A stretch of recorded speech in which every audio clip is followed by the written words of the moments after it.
Hey friends, welcome back to another video. As you can already tell by the title, it's going to be a try a chapter vlog today, historical fiction edition. I was inspired to do this for a few reasons. Number one being that I have not found a new favorite historical fiction in a while, and I did a very similar video last year where I was on the hunt for a 5-star read and tried the chapter of a bunch and read a bunch and found one. And also, as we're entering into the autumn season, it feels like the right time to read historical fiction. And I'm kind of always in the mood for historical fiction, but autumn especially gives off those feels, don't know why. And Historathon, which is historical fiction readathon, is going to happen this year again in November, and I'm very excited for that. So all of those things inspired me wanting to try the chapter of these reads and then rank them in what I'm most intrigued to read next, and maybe I'll read that in October, maybe November. We'll see if it gets read at all, because tomorrow also is my due date and I am going to go on a very long walk today to try to induce some labor because I am ready to not be pregnant anymore. The twist with this one is, besides maybe 3 books that I don't have the audiobook for, I found the rest on Libby and I have them all downloaded on my phone, and I'm gonna go put on my headphones and go on a nice long walk and try to listen to the first chapter of most of these, and then I'll come home and read the first chapter of a few that I don't have the audiobook of. So that is the plan. Now let me get into the 10 books that I want to try the first chapter of. I just chose 10 because, you know, 10, just a nice number. And in no particular order, I'll start with The Hotel on the Corner of Bitter and Sweet by Jamie Ford. This one is a very beloved dual timeline historical fiction set during the war, but has to do with Japanese internment camps. And I really haven't read much historical fiction from that perspective. And it's a shorter one, so that's always a plus. The Kitchen House by Kathleen Grissom. Very, very beloved historical fiction. I mentioned this in my series video. This is so beloved, I feel like I really need to read it, so high on the list as well. The Address by Fiona Davis. I now own 3 of this author's books, and there's a ton that sounds super interesting to me. I finally just need to read this author. I've been putting it off for way too long, so I'm gonna start with this one, see how it goes. Hopefully I love it because I have a lot of her books to read and choose from. A Piece of the World by Christina Baker Klein. I've had success reading her previous books, The Orphan Train and Exiles. She's an author that I'm tempted to read to zero, which I want to read her whole backlist. I just want to see what this one's all about. Next, I have My Dear Hamilton, a novel of Eliza Schuler Hamilton by Stephanie Dray and Laura Camoy. Now this is a chunky one of the bigger ones on this stack, but I have 2 books by this author duo, and I just really want to see if I'm gonna like it. I feel like I haven't read much about the American Revolutionary time period, so I'm hoping to really enjoy this one. I'll see if it'll suck me in. This next author I mentioned in my fall TBR. I really want to have one of his books read by the end of the year because he is so well beloved, and I'm talking about This Tender Land by William Kent Kruger. I also have Ordinary Grace, but this is his most well-known, well-loved one, so I think I'll try this one and see how I like it. Next is The Giver of Stars by Jojo Moyes. I'm the last person who loves historical fiction who hasn't read this one. I feel like everybody has read this one and everyone loves it. I would love to have this checked off by the end of the year and actually read this. And then these last 3 I also all mentioned in my fall autumnal TBR. Bluebird by Genevieve Graham. I'm picking this up solely because it is Melissa from Libraries and Labrador's favorite read of last year. It is also a Canadian historical fiction. I haven't read too many that are set in Canada. A Most Intriguing Lady by Sarah Ferguson. I have a couple of her books. This one I'm hoping to read for Victober or sooner or later. We'll see, but this follows a singular female character that has to do with like the friend of Queen Victoria perhaps, or Duchess, I'm not sure, but it has to do with like high society English people, and I am very excited to try this author. Hopefully I really like her writing. And finally, The House is on Fire by Rachel Beanland. When I mentioned this book in that autumnal TBR, so many of you said that you absolutely loved it. 4 or 5 stars, high praises all around. It has to do with a theater that goes on fire in Virginia, and it unpacks some history that happened there in the 1800s. I am very excited about this one, and it is the newest release I think out of the bunch. Hopefully I will really like it. So that's the plan. No promises that I'll actually read any of these, but I will listen to the first chapter and then rank them in the end, and then you'll just have to see as the year unfolds which ones actually get read.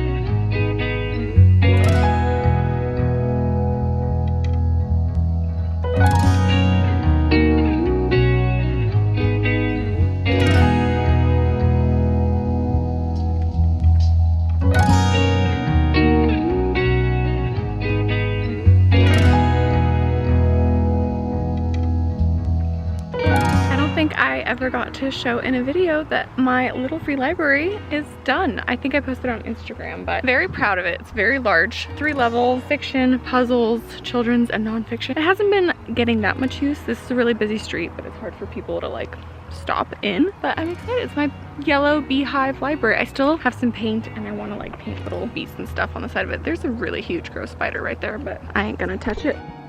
Perfect for spooky season, I guess. But yeah, there it is.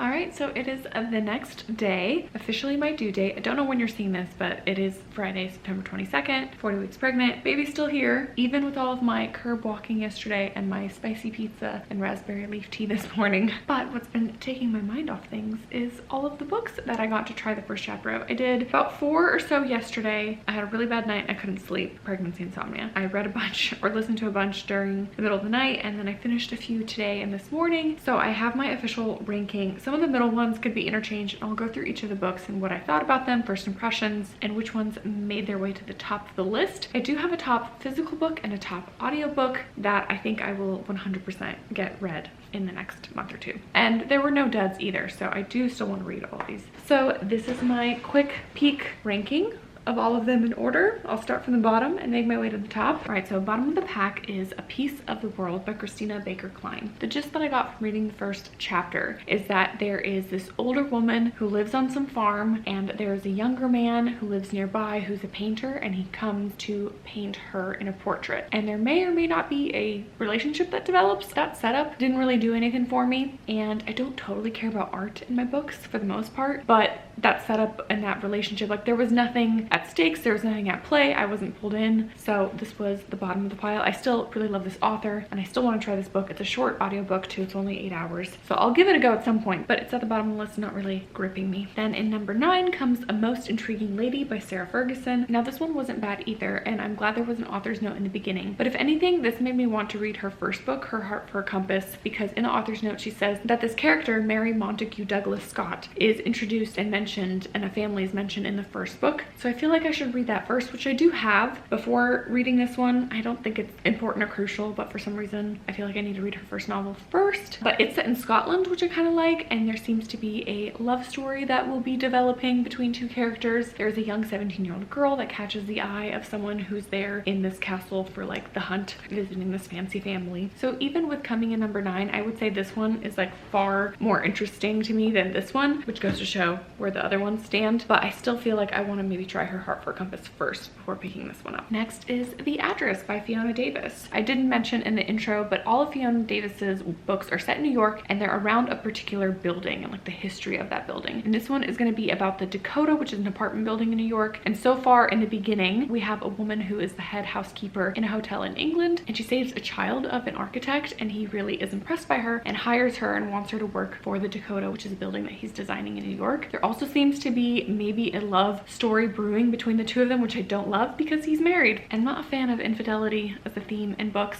so that's why it's towards the bottom and comes in at number 8. Number 7 is This Tender Land by William Kent Kruger. The only reason why it's towards the bottom of the list is because I think I need a little bit of a break from teenage boy coming of age stories, because I read Team and Copperhead and then I read Cutting for Stone in September, which I'll talk about in my September wrap up, and I feel like I just needed a little bit of a break. And I know that this is so much more than a coming of age story, but that is kind of the main feeling. We are starting with this young boy who is in a reformatory school, and he's orphaned and he's being mistreated, and I think he's gonna run away with his brother and a friend and go on an adventure. But I like the character and I like the writing and I like the author's note, and I'm intrigued, but I just don't think the timing is quite right for this one, so I'm going to put it off for now. Need a little bit of break from the coming of age stories. Coming in at number 6 is The Hotel on the Corner of Bitter and Sweet. Now what I liked about this one is the really short chapters. Granted, I got the least amount of information because this was only like a 6-page first chapter, and the rest had prologues and then very long first chapters, so I got a lot farther in on the other books. But I like that this one has short chapters. And in terms of World War II, I really haven't read much from a Japanese perspective, and so that's why this one intrigues me. This seems to be the typical historical fiction trope where there's an older figure, it's the 1980s now, several decades after the war, and he is going to remember and reminisce on the time during the war and what he experienced, and I believe someone that he fell in love with. It's currently set in Seattle. I don't know if it's going to stay there, but I like the length and I like the short chapters, so this one has has a high potential of getting read before the year's up. We'll see. Coming in at number 5 is My Dear Hamilton. Now this one is the longest one out of the bunch, the longest audiobook, 24 hours, but even from the first chapter, I'm really intrigued by Eliza Schuler Hamilton. This focuses on her life, her story. She's also older when this book starts in the prologue, and Alexander Hamilton has died, and she is going to reminisce and look back through her life and through her years. It goes back to the American Revolutionary War. She's 20 years old. She's the daughter of a general, and she's doing her part to help with the war effort. I really think that I will thoroughly enjoy this deep dive into this character and the historical context of what she did, how she felt about things, her relationship with Alexander Hamilton. I don't really know too much. I watched Hamilton, the musical. I went to a show, and that was amazing and well done, but that was long enough ago that I don't totally remember. I think he cheated on her. It's like the main thing that I remember, but besides that, I'm not really sure about her or what she got up to, so I'm excited to learn. Coming in at number 4 is The Kitchen House, and a lot of you really love this one when I mentioned it in my series video, so I'm happy to report it's towards the top of the pile. So far, what I've learned is that there's a young white girl named Lavinia who's about 7 years old, and she is saved from indentured servanthood by a white plantation owner. He brings her in to become a servant for the household, so she still works in the kitchen house and has a relationship and is really closely tied to the slaves of this plantation, but also not quite because she's white, but then she's not accepted as a white member of the family or the household either, so she's sort of on this balancing act and this fine line between these two worlds. I feel like I got introduced to a lot of characters in the beginning, so I was a little bit like who's who, but I think as I settle into the book and the story that it will unfold very nicely, so definitely excited to read this one. Number 3 is The House is on Fire by Rachel Beeland. Now in the first chapter, I only got one perspective. This book is told from 4 different perspectives, 4 different people that were impacted by a fire at a theater. And so far from the first perspective, we hear about a woman who is recently-ish widowed, and she loves plays and loves learning. She had a great marriage where her husband died, and she's going to play with her sister-in-law, and you're kind of getting a feel of the city, the historical climate, the political climate, but I really like her as a character, and the chapter was neither too short nor too long. As we get introduced to the other characters, I'm curious what their perspectives will bring to the story and how all of these lives and people will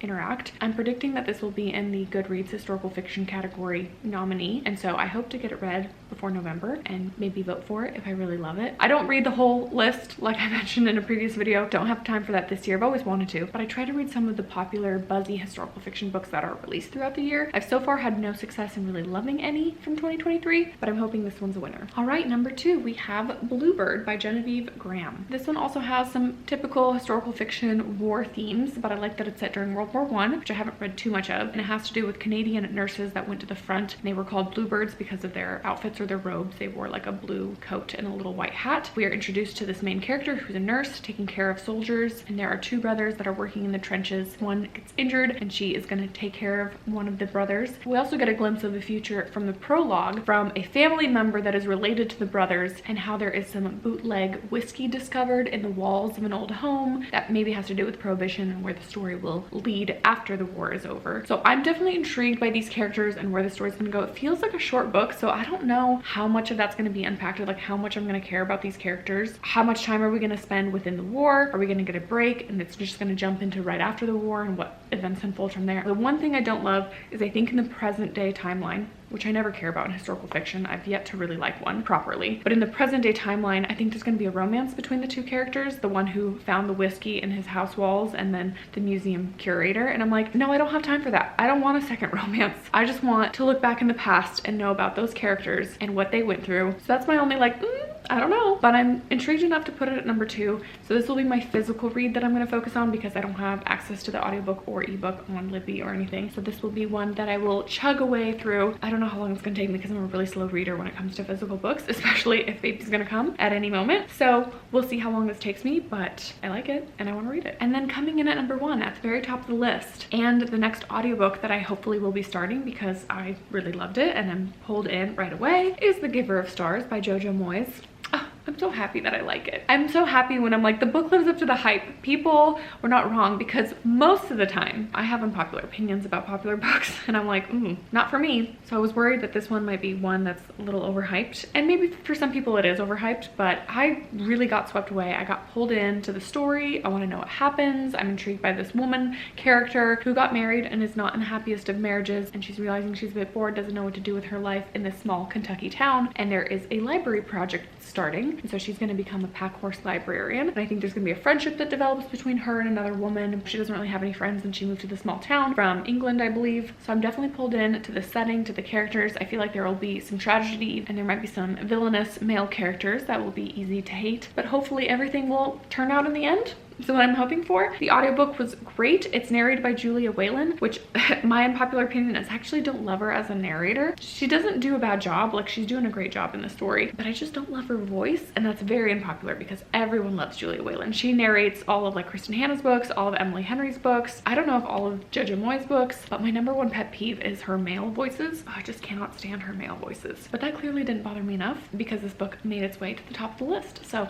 this will be my next audiobook. This will be my next physical book, and this one, although I don't think I'll be able to read physically, I do have the audiobook like a couple weeks left of a hold on it. So I think this will get read by the end of the year, and I'm actually hoping some of these other ones will get read as well because I did have a really good time with most of these. I think like maybe the bottom 4 probably won't focus on for this year, but the other ones I'll try to squeeze in. We'll see how it goes. So that's my little historical fiction try a chapter vlog. Please let me know if you've read any of these books, what your opinions were, if you agree with my rankings. Any thoughts are welcome down below. And I also appreciate all of your guys' sweet comments, well wishes, prayers. Thank you so much for your kindness. This community is just the best. Thank you so much for watching today, and I will see you guys in another video soon. Bye.